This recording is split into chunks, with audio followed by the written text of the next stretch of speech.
Kaway-kaway mga kanegro, bago natin umpisa ng ating video mga idol ay malupitang shoutout muna sa ating mga supporters. Shoutout kay Dave Balbino na nag-share pa ng ating vlog mga idol.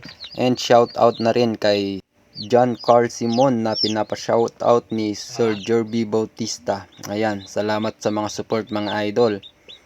At bago nga natin umpisa ng ating video mga idol, intro muna tayo.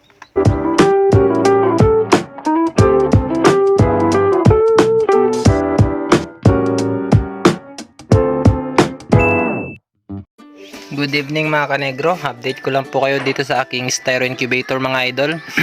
Pang 18 day na ng ating mga itlog dito. At ayan mga kanegro, may mga napisa na. So may 3 itlog ng napisa. At saka yung mga ibang itlog mga idol ay mga may crack na rin. At naglagay na rin ako dyan mga kanegro ng tubig, no? Dinagdagan ko yung tubig. Dati mga kanegro, isang tab ng tubig yun nandyan. Dinagdagan ko pa ng isa para tumas yung humidity nya.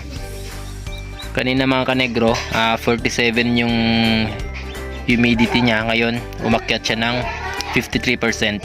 Sa pamamagitan ng pagdadagdag natin ng tubig mga idol ay napapataas natin yung humidity sa loob ng incubator natin mga idol. Baka may magtanong sa inyo mga kanegro kung ano yung purpose ng tray dyan sa loob. So nilagay ko yung tray dyan mga idol, pinataob ko siya para in case na may mapisa sa ating mga itlog mga idol ay hindi direktang mahuhulog yung mga sisiw sa ating tubigan mga idol. Kasi pagka nahulog yung mga yun mga idol sa tubigan natin, for sure malulunod sila, sayang lang. Dito sa carton incubator natin mga kanegro ay may bagong salang tayong mga itlog. So ayan, ang dami mga idol, sari-saring mga itlog.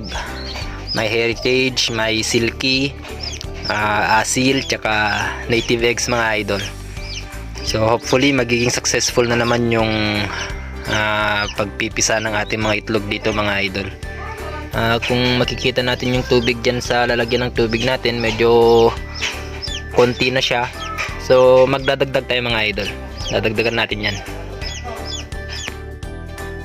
So yan mga kanegro, nadagdagan na natin. So sa ganito mga kanegro, sa mga carton incubator, dapat panatilihin natin yung tubig kasi may pagkakataon mga idol na talagang nagbabawas yung tubig natin dito sa tubigan natin. Kaya every time na iniikot natin yung itlog, kailangan na kine-check na rin natin yung tubig mga idol para hindi maluto yung ating mga itlog. Ito mga kanegro, lagi tayong may spare na bulb para pag napundi yung mga bulb natin dito sa ating mga incubator, may ipapalit agad tayo. Ayan mga idol. So always be ready, sabi nga. So that's all mga idol. Thank you and happy farming.